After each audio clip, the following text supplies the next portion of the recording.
celles et ceux qui avaient prédit un maintien d'Elisabeth Borne, jusqu'à l'automne ou jusqu'après les Jeux Olympiques, ont eu raison.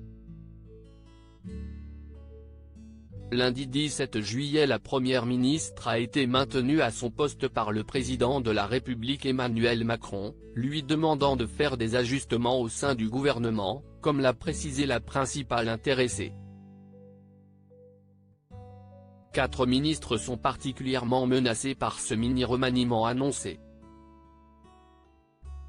En tête de la liste des très probables partants, et sans surprise, la secrétaire d'État chargée de l'économie sociale et solidaire et de la vie associative, Marlène Schiappa.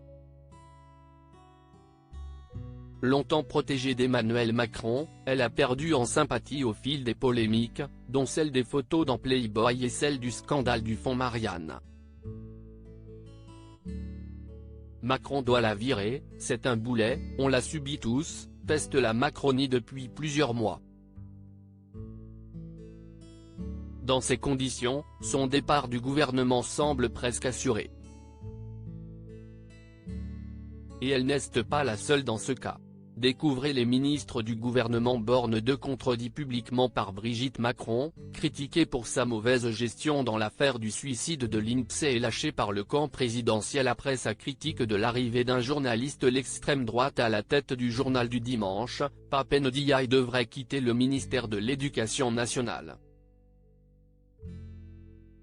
Nommé à sa tête le 20 mai 2022 pour apaiser le corps enseignant à la suite de Jean-Michel Blanquer, son action ministérielle n'a pas convaincu. Emmanuel Macron, une déclaration officielle prévue beaucoup moins médiatique, le ministre de la Santé et de la Prévention François Braun est également sur la sellette.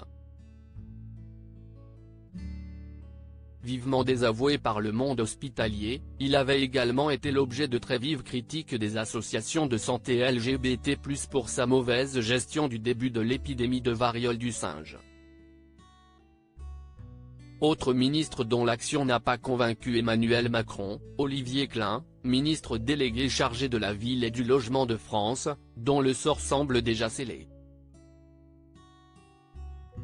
Si est dans cette ambiance particulière qu'Emmanuel Macron reçoit les membres du gouvernement et leurs conjoints à dîner mardi 18 juillet au soir, pour ce qui devait être une réunion de fin d'année avant la pause estivale.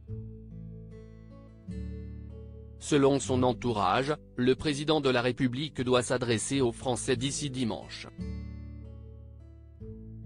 On ignore à l'heure actuelle prendra cette prise de parole. Crédit photo, Dominique Jacovide.